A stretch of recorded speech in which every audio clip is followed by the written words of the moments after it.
Hello parents, మీ పిల్లలు ఎప్పుడైనా bullying చేయడం మీరు చూస్తుంటే కనుక వాళ్ళని మీరు అడగాల్సింది ఎందుకు చేసావు అని కాదు. మీరు అలా చేసినప్పుడు ఏమనిపిస్తుంది అని. వాళ్ళు కనుక నేను స్ట్రాంగ్గా ఫీల్ అవుతున్నాను, వాళ్ళు కాన్ఫిడెంట్గా ఫీల్ అవుతున్నాను అని కనుక మీరు చెప్పుకుంటుంటే వాళ్ళని మీరు అర్థం చేసుకోవాల్సింది ఏంటి అంటే వాళ్ళ డెవలపింగ్ స్టేజ్లో ఎమోషనల్ రెగ్యులేషన్ వాళ్ళకి ఉండదు. సో ప్రాపర్ సిగ్నిఫికెన్స్ కోసం కానీ అటెన్షన్ కోసం కానీ వాళ్ళని బిహేవ్ చేస్తూ ఉంటారు. అది మనం తప్పు పట్టకూడదు, కరెక్ట్ చేయాలి. ఎలా అంటే you have to teach them being confident or being strong is not hurting others, it's only helping people అని చెప్పి. అలానే according to social learning theory in psychology every behaviour is a learned behaviour.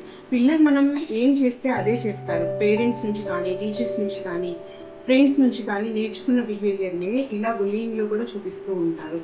So మనం practice చేయాల్సింది ఏంటి అంటే ఎవరితోనైనా మనం ఎంపథెటిక్గా ఉండడం, కైండ్నెస్తో బిహేవ్ చేయడం, ఎదుటి వాడిని రెస్పెక్ట్ చేయడం, ఎలా ట్రీట్ చేయడం, ఇవన్నీ కూడా మనం చేసే దాన్ని బట్టి వాళ్ళు కూడా మనల్ని మోడల్ చేస్తారు.